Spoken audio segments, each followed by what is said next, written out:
What's up, guys? It's the Ballers Dialogue podcast. It's been a minute. It's your co-hosts, Brandon Deutsch and Graham Mona. We're here today to discuss some advanced analytics in the NBA, how the NBA's changed. Got the Fire So Fago intro here.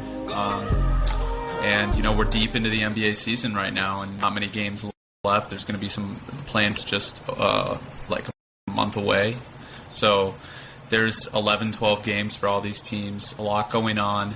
We wanted to discuss something unique today. Grant had texted me about this, and this is something that I feel like a lot of people are wondering about as well, and that's these big lineups in the NBA these days.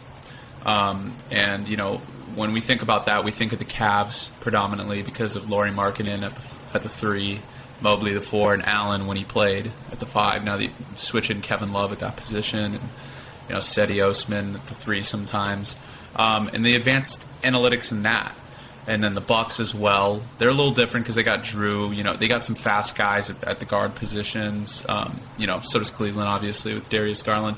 Raptors are an interesting team. I know we were at that game last week when they started Scottie Barnes, 6'10 point guard. Started Scottie Barnes, 6'10 point guard right there. And that's one of the biggest 19-year-olds I've ever seen, 19, 20-year-olds. Just like pure maturity build. I mean, this guy is going to be a star for a long time, and I knew he was good, but I didn't know he'd be this good right away. And, that was interesting. Even putting in Delano Banton, the 6'10 backup point guard, and with Malachi Flynn sitting, and I know Fred VanVleet is in there, and he's barely 6 feet tall, but they have a Chris Boucher, 6'10, Siakam, 6'10. I mean, Kem Burge, 6'10, Thaddeus Young, 6'10. I mean, it seemed like every guy was 6'10 on the floor when you were watching that game, and them dominating the small ball Lakers, which is the inverse of that with LeBron at the 5 in that game, and how that caused problems. The Lakers weren't able to come back. They were down 42-10. It's an embarrassment.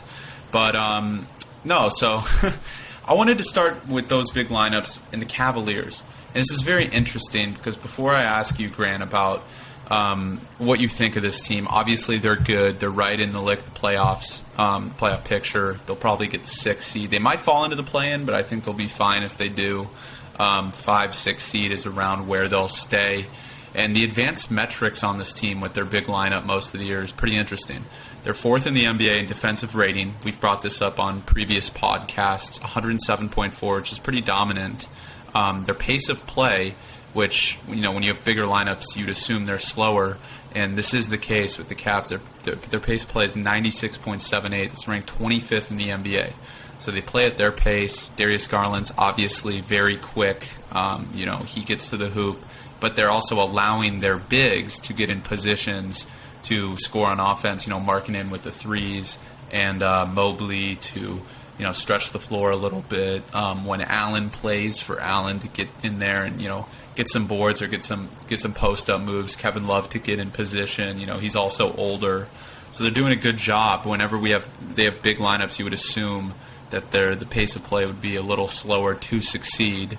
Their turnover percentage is actually not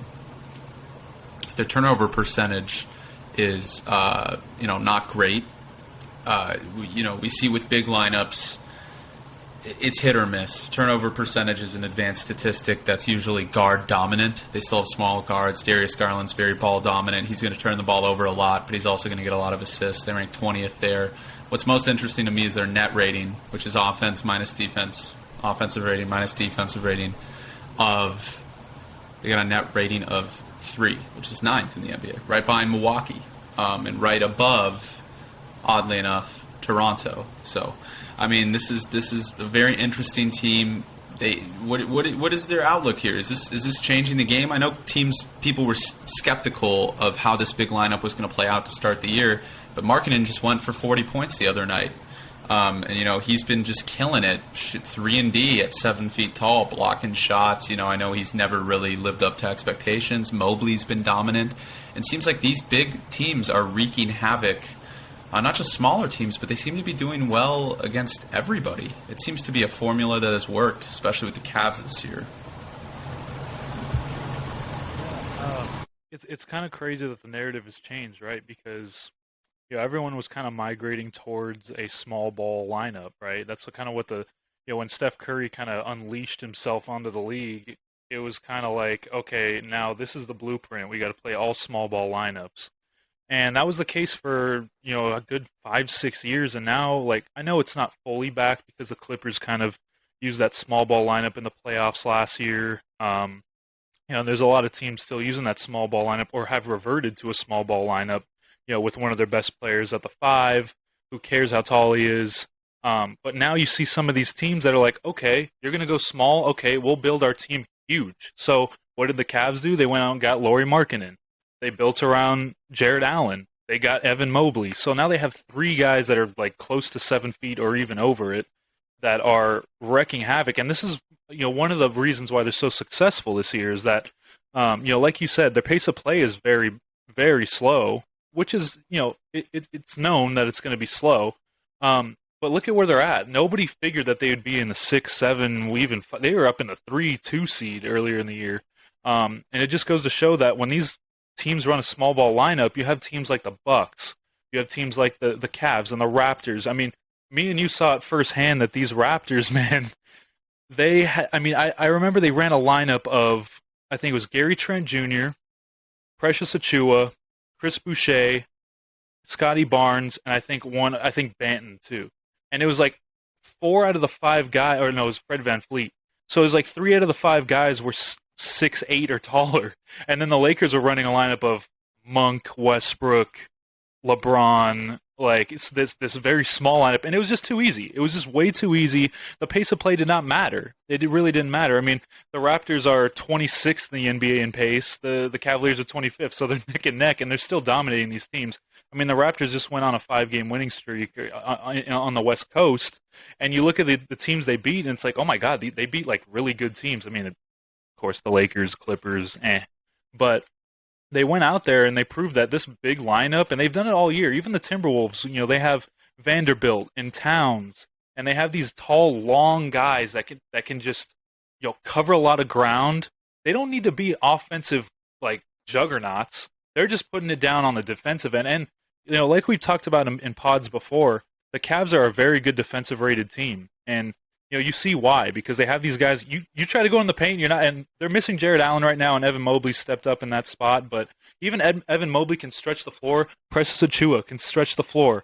When the Bucks got Lopez back, stretch the floor. Even Giannis has been hitting threes. Towns can hit threes. You see these big lineups that are kind of these guys that are hybrids, where it's like, okay, yeah, it is a big team, but they can also hit threes. They can hit jumpers. I mean, it's crazy how the NBA is trending towards like you kind of do have a small ball lineup, but your small ball lineup is literally like these guys that are like Embiid. Even Embiid can stretch the floor and hit threes, and he's a big man. So I think it's a good blueprint to have. It's going to be tough to build a team like that, though. Like these teams, like we haven't mentioned a lot of teams, right? Because you can't really replicate it that well. There's not many big guys that can do that. That's why these teams are so successful this year, because they have these guys that can. They picked up the right guys. So for this year, I think it's going to be huge in the playoffs, very big. Like because I think a lot of teams are going to do what the Clippers do. They're going to say, hey, we're going to get Gobert out into the perimeter, but is it going to work? Who knows? Because it's been working really good for these larger teams this year. So it's going to be weird to see, because small ball made its way into the playoffs last year. I think big lineups are going to make their way into the playoffs this year. I mean, it's people forget that Raptors team that won it all with Kawhi, that was a pretty big lineup as well. I know Lauri was there on the floor and VanVleet, but if you look at the 3, 4, and 5, all 6'7", 6'8", and taller. Marc Gasol was there, Siakam at 6'10", 6'11", legitimately. And that team was able to beat Philadelphia.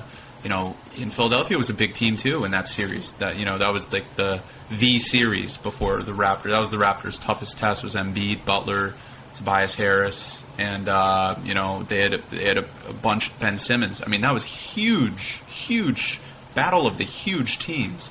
And, obviously Philadelphia went a little smaller this year. They're kind of getting a mix. I think the NBA finds ways to shapeshift.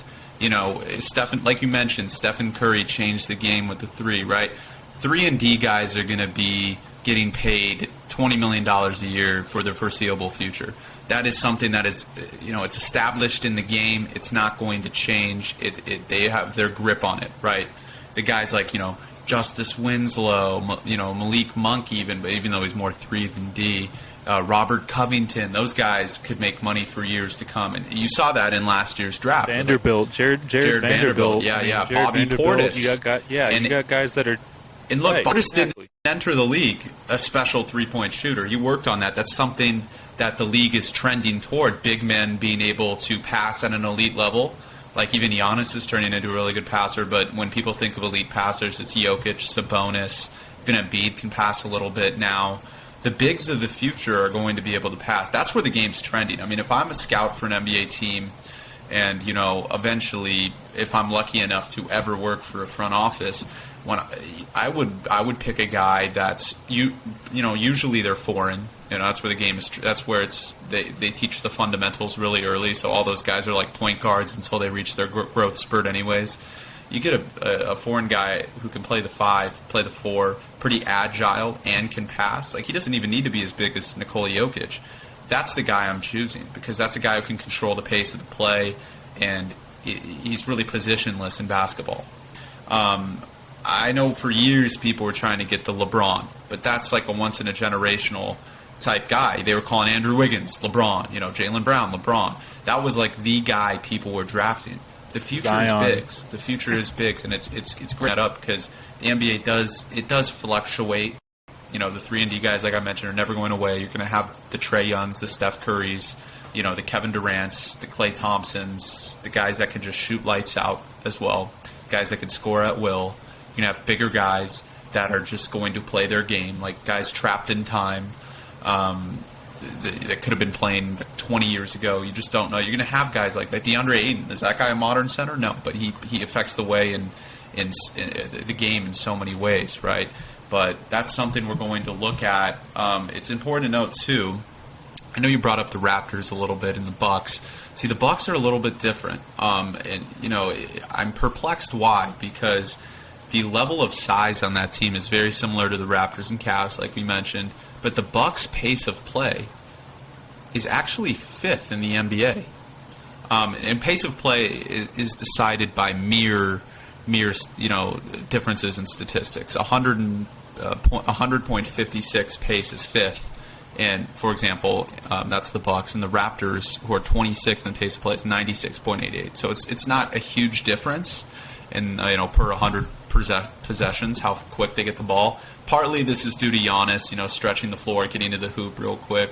Middleton taking a quick jumper, Drew Holiday getting in, and pace of play is normally going to be lower for bigger lineups, but for the Bucks it hasn't been the case, and they would just won a championship and they could win another one. So that was interesting to note there.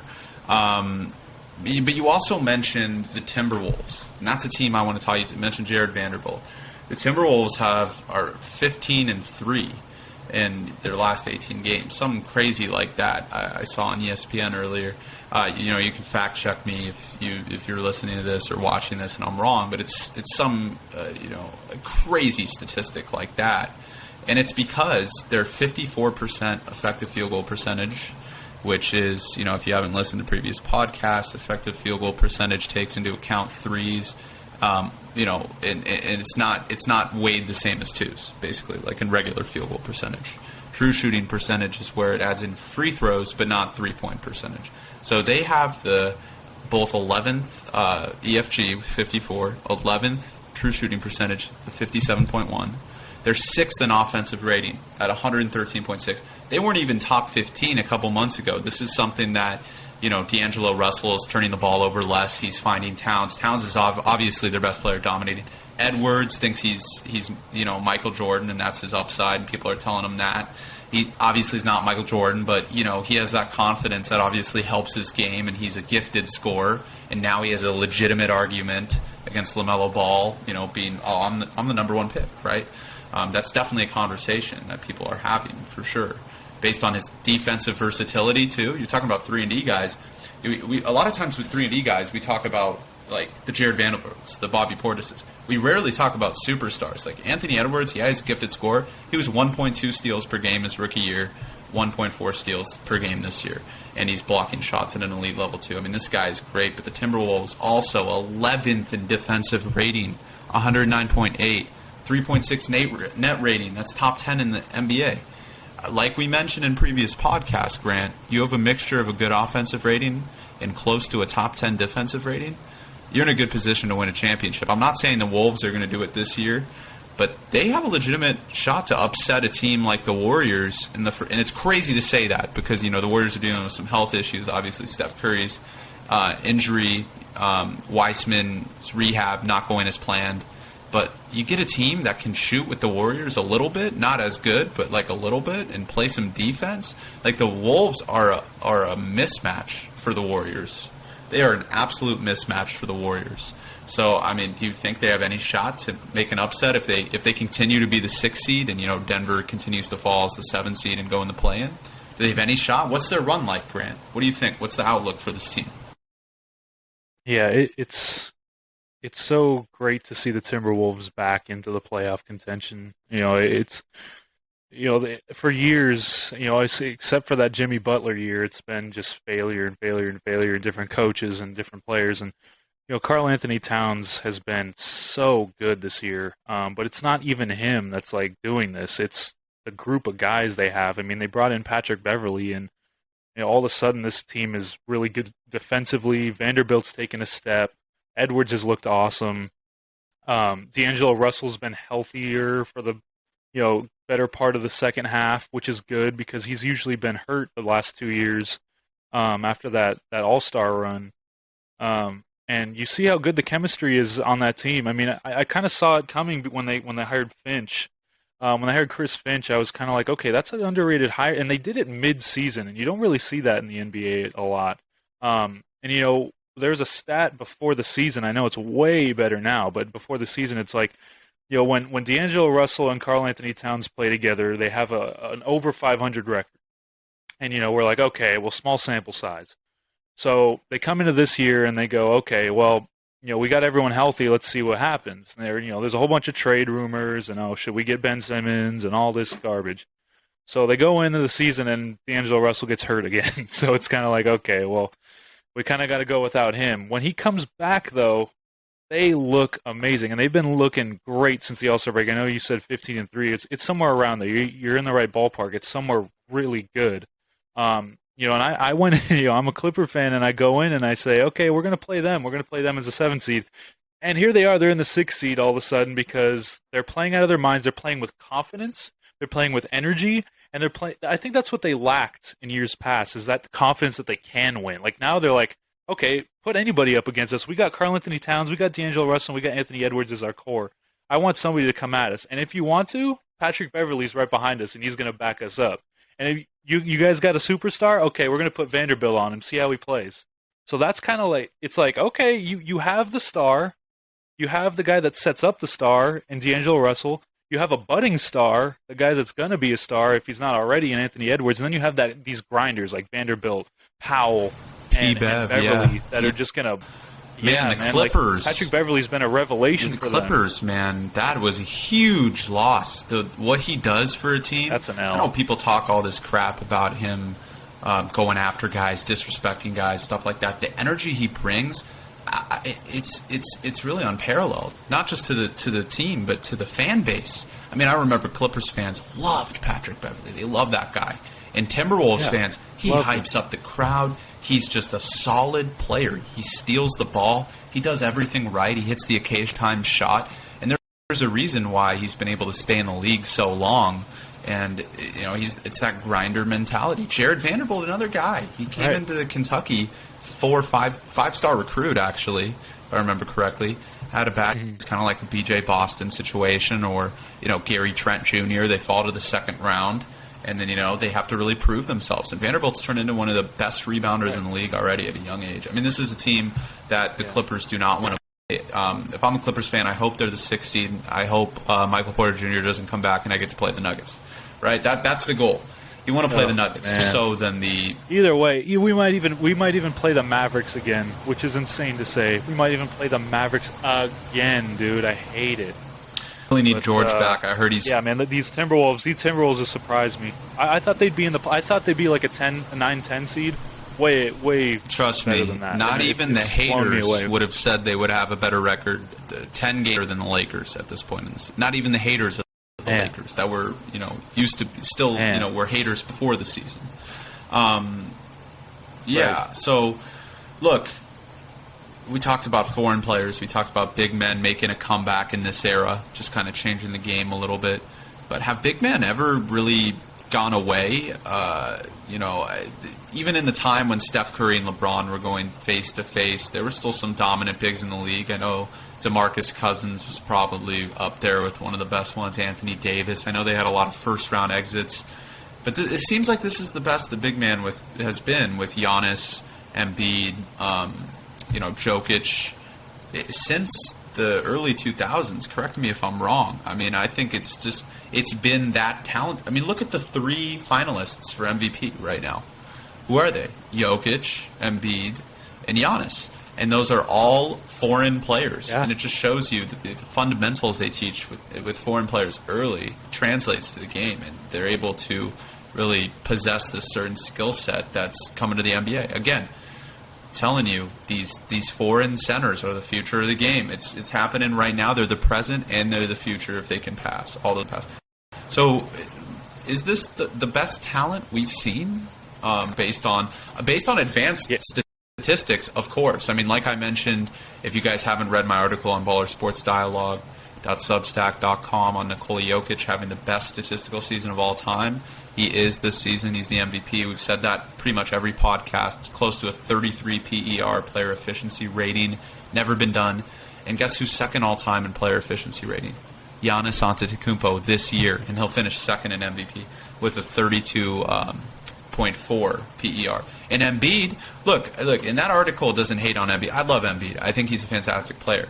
It's just like, he has Harden, he has Maxey, he's all these guys, right? Harris, he has all these guys. And yes, his player efficiency rating, if it was number 1, he would be the MVP, but it's third, and it's great. His player efficiency rating is top 15 all time, at 31.6, and he's averaging 30 points per game. LeBron's player efficiency rating, he's a center this year, quote unquote, right? Player efficiency rating is top 15, 16th all time. He's 4th in player efficiency rating at 30, close to 30 with his player efficiency rating. I mean, this is the return of the big man, is it not? Yeah, but I think what it is, it's revolutionizing it, because what we saw earlier was just big men that would stay in the paint, back a guy down, set a pick and roll to the rim, and that's kind of it, right? Now we're seeing guys that they pick and pop, they pick and fade. They don't, we set a pick and roll, and they don't roll to the rim a lot now. They pick, pop, they pick, fade, hit a 3. You get a guy like Towns. All these guys that we just mentioned, Jokic, Giannis, Embiid, Towns, all of these guys can hit 3s now. Even Giannis has not perfected, but he's gotten so much better at jump shooting. And I think that's the change that we're seeing with big men. It's not that big men are making a comeback. It's that big men are changing for the better now. Because now they're seeing all these small guys shoot 3s, and they're kind of like, okay, well, hey, I can do that too. Why don't I do that? So now they have both sides of it to where they can go punish you in the paint, and they can go out to the 3 and extend the floor. And it's kind of like a small ball big. I don't know how to mention it, because it's like they're using big men as smaller guards. It's weird. It's weird how it works. Jokic is averaging 8 assists a game, 6 assists a game. Embiid 4 or 5 assists a game, right? Towns close to 5 assists, right? And that's disrespectful to Towns. I should have brought him up in that conversation, because he's top 10 he's got to be top 10 in the MVP race right now too. Yeah. He won the 3-point contest. A center won a 3-point contest this year. And you think it's crazy. That just goes to show. People think it's crazy. He says he's the best big man shooter of all time. He's 42% from 3 this year. Mm-hmm. Think about that. And this is on a lot of attempts per game. That's this so is good. 4, 5, 6 attempts from 3 per 7 attempts for 3 per game. Yeah. His EFG is incredible, over 60%, 25 points per game, 10 rebounds a game, true shooting percentage of 65%. They also hit their free throws, the modern centers now, right? Shaq never hit a free throw back in the day. I mean, I know we were babies, but like we know Shaq was dominant. We've seen that. We were alive barely, but that was just known. He did not hit a free throw, really. Now Embiid, Jokic, I know Giannis is probably the outlier, but even Giannis is close to 70-75% now. Embiid, Jokic, Towns, they're all like close to 85% from the line, dude. Like this is really going. Even Ayton can't even shoot threes, dude, and he's like 75% from the free throw line. I think it's only the Lakers that can't shoot free throws, you know. They're guards or bigs. No, I'm joking. I had to give one knock on my Lakers. But yeah, I mean the way it's going, you need the conversation used to be you need a dominant point guard to win, or a dominant forward to win an NBA championship. You can't win with your point guard as your best player until Stephen Curry did it, you know, and then now it was but then, you know, Durant and Kawhi and LeBron did it, and people were like, oh, well, you have to. Well, what about if the Suns win this year? I mean, Booker and Paul are basically both point guards. When Booker's, I know, listed as a shooting guard, but when Paul doesn't play, and even when Cameron Payne doesn't, look at Booker's assist numbers, 12 assists. Like, guards can win you championships as their best player. It's just that these centers are like guards. It's ridiculous. And look, it's so funny because it's ironic.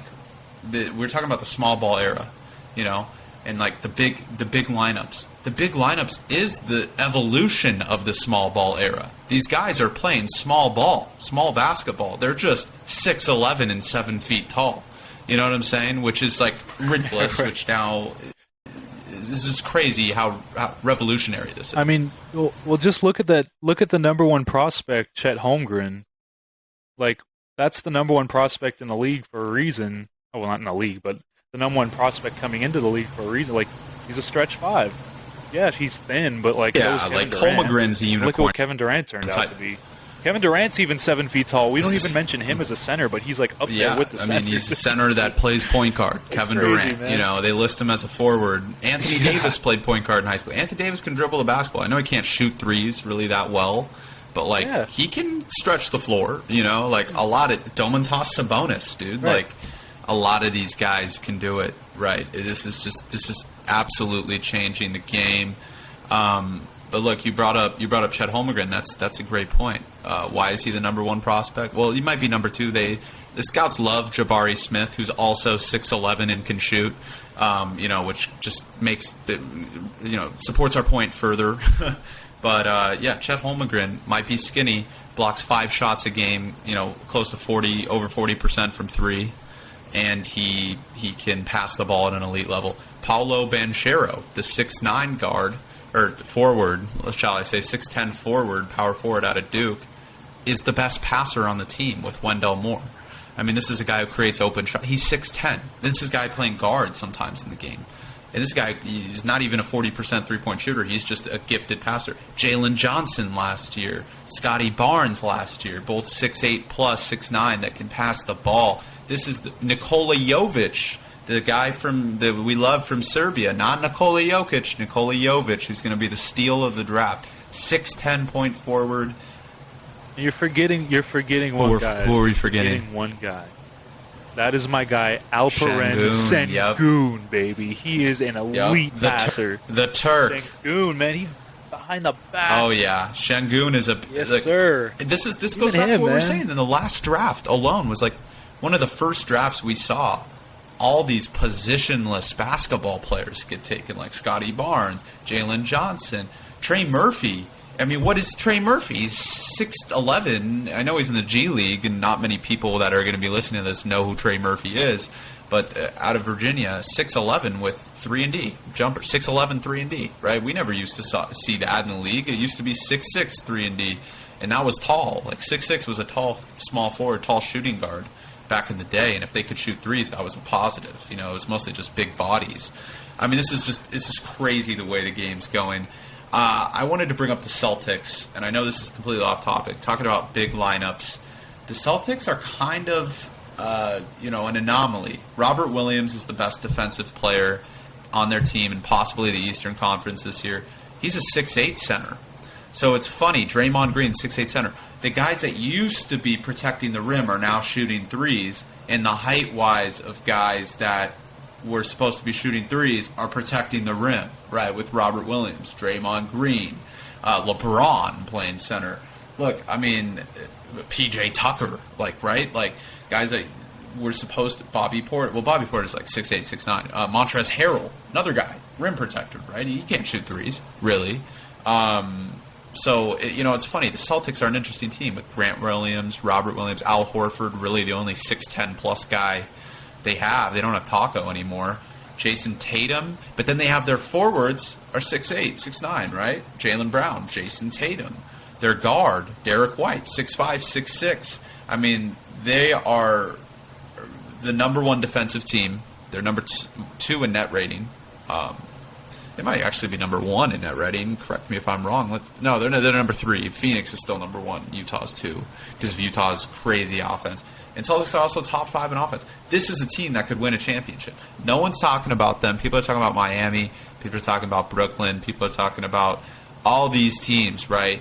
And look, for me, the two teams that I see having any shot at coming out of the East is not Philadelphia. It's not Miami.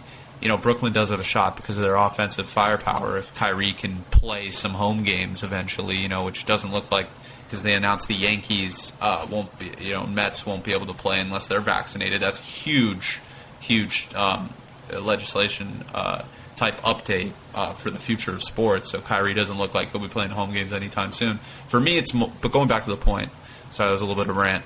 Milwaukee and Boston are the teams that I would bet money on to come out of the East, just because of how balanced they are. They're both elite defensive and offensive teams. They both have size, and they've both, I know Milwaukee just won a championship, so you got to give them experience. And the Celtics have just had this atomic turnaround, something really unprecedented in basketball. We haven't seen this in a long time. They were barely 500 just before the All-Star break.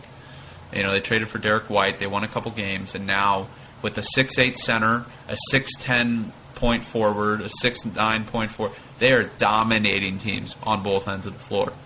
Do you like the outlook of the Celtics,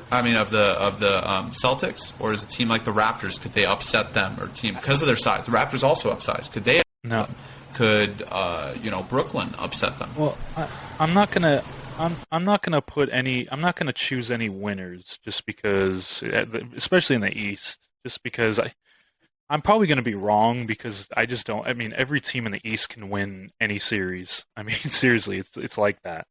But the Celtics, I mean, I think they're probably better than the Sixers right now. Honestly, that's what I'm saying. Just because they have that chemistry. I mean, how long have Jason Tatum and Jaylen Brown been playing together? I mean, they gotta.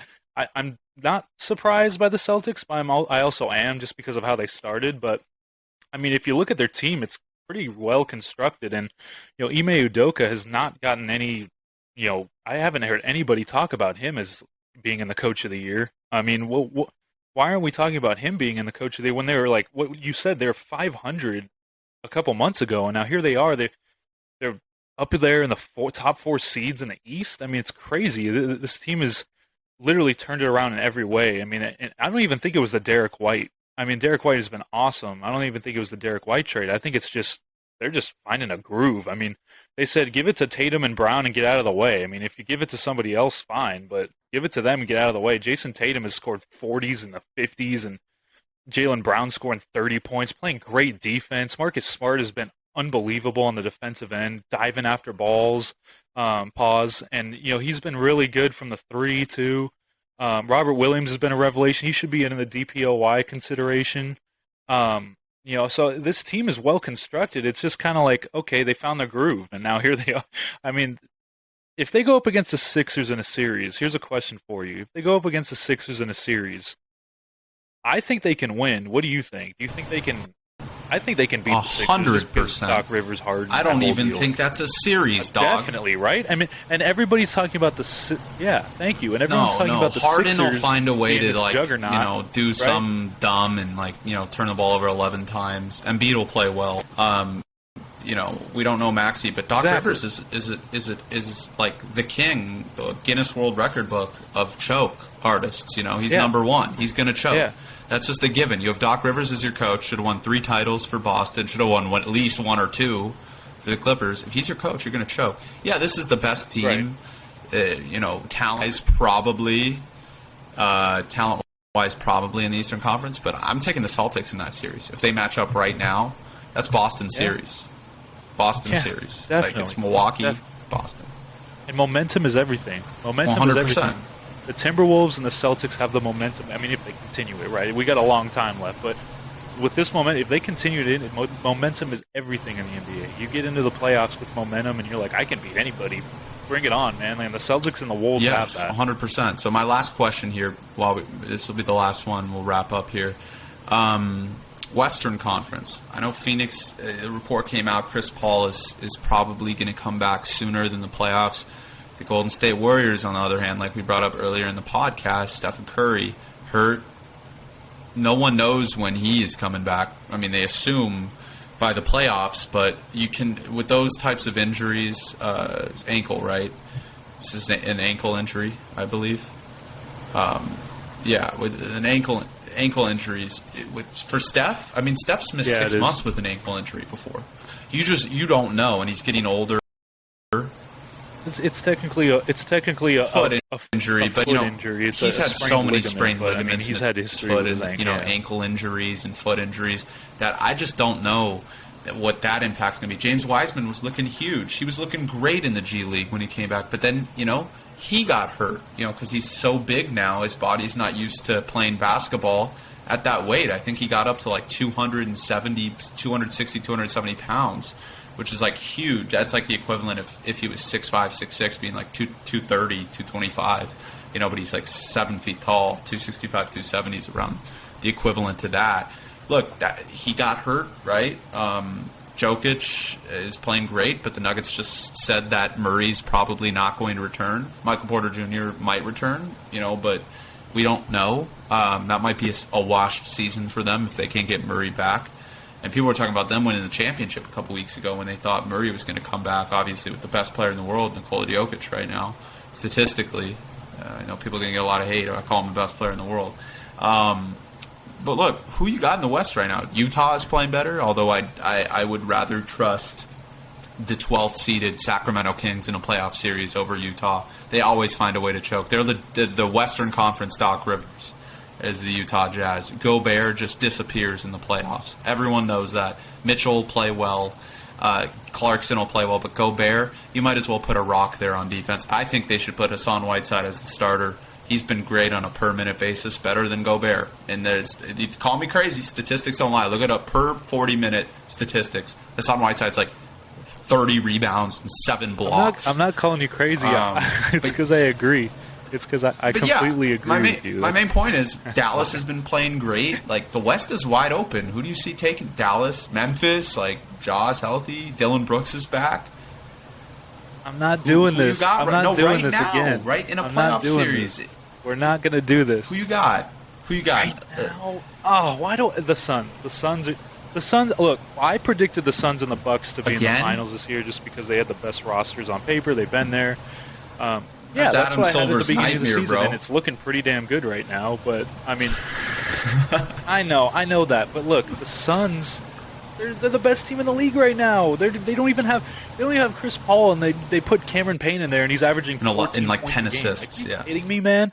Like, this team is firing on all cylinders, even without him. It's crazy, man. The Suns are the best team in the league right now. We have a lot of time left, so I'm not going to give anything else. But as of right now, the Suns would win the NBA championship, assuming Chris Paul comes back. Yeah. As of right now. And look, there's a multitude of things that could happen. Injuries shape the season, especially late in the season. We know if Kawhi and George were healthy. Dude, I even think without CP3 they can win it. That's how good they compete against anybody, dude. That's the organization. Anybody. James Jones done a fantastic job as an executive. Right. Monty Williams, one of the best coaches. He won Coach of the Year last year, didn't he? Because that was Monty Williams who won. No? Thibodeau did. Oh, man. Monty talk Williams about is going to win East it this Coast year, bias, bro. Yeah. Monty's winning it this year. I would vote for Ty Lue or Udoka, and I thought Udoka was a complete fool and a clown when I saw his anemic offense a couple months ago. And I'd vote for Jenkins. Yeah, dude, I was completely wrong about Udoka. Or maybe he just found some, he's a new coach. We just didn't know. But Look, yeah, I mean, we got a ton left in the season. Damon Stoudemire, my alma mater's head coach went to the Celtics. Damon Stoudemire, that's the man right there. He changed that place. It's him. Give him a head coaching shout job out there. So we like the Celtics, we like the Suns, we like the Bucks, we Warriors if they're healthy. Obviously, Memphis, never sleep on them. Although they have no playoff experience, there's a lot of time to go. We talked about this yesterday. The Lakers could win a couple games, and then they'll face somebody. You know what I'm saying? I don't think so. I don't think the Lakers, because they haven't won 2 games in a row since the first season. But look, they could. You never know. Clippers could win. Me as a Clippers fan, if you have a Clippers fan and you're saying that, look, I'm a Clipper fan, I have more confidence in the Lakers than this guy does, and that's saying so. I am afraid of the Lakers going into a play. I don't care how bad they've played. I don't care. That man LeBron this is his new thing right now. That man LeBron is loco, man. That dude is going crazy right now. Westbrook's going crazy right now. Beating the Cavaliers, and then lose Raptors. to Washington. What is this you team? Have to lose to Washington what has happened in the middle of those 2 games?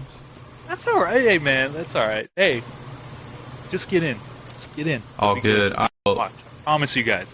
Last year I made some bad predictions. This year we're gonna have that prediction show. We're gonna have that again. We're gonna have that. We were wrong. What did I say? Nets Lakers. Yeah. Nets Lakers. Dude, didn't you take Nets Lakers too? I did too. And then I picked the Mavs to sweep the Clippers. Nets Lakers. No, I did. That's those preseason picks by all the ESPN experts and us. Nets Lakers. Everyone's saying Nets Lakers. Suns are a bust. No, Suns are back. Bucks are back. It's ridiculous, man. But that's our show for today. It's been your co-hosts, Brandon Deutsch and Graham Mona. We're glad to get some content out to you. Remember, follow us on TikTok, Baller Sports Dialogue, Instagram, Baller Sports Dialogue, YouTube. Get us some subscriptions, some watch time, Baller Sports Dialogue, Spotify and Apple. Give us a follow. Notify you every time we go out. We're doing this, we're changing the game, using these advanced stats, we're not trying to be too nerdy, but we give you the statistics and the common basketball talk. We make that stuff cool. Anyways, thank you so much, guys, for listening. Sir.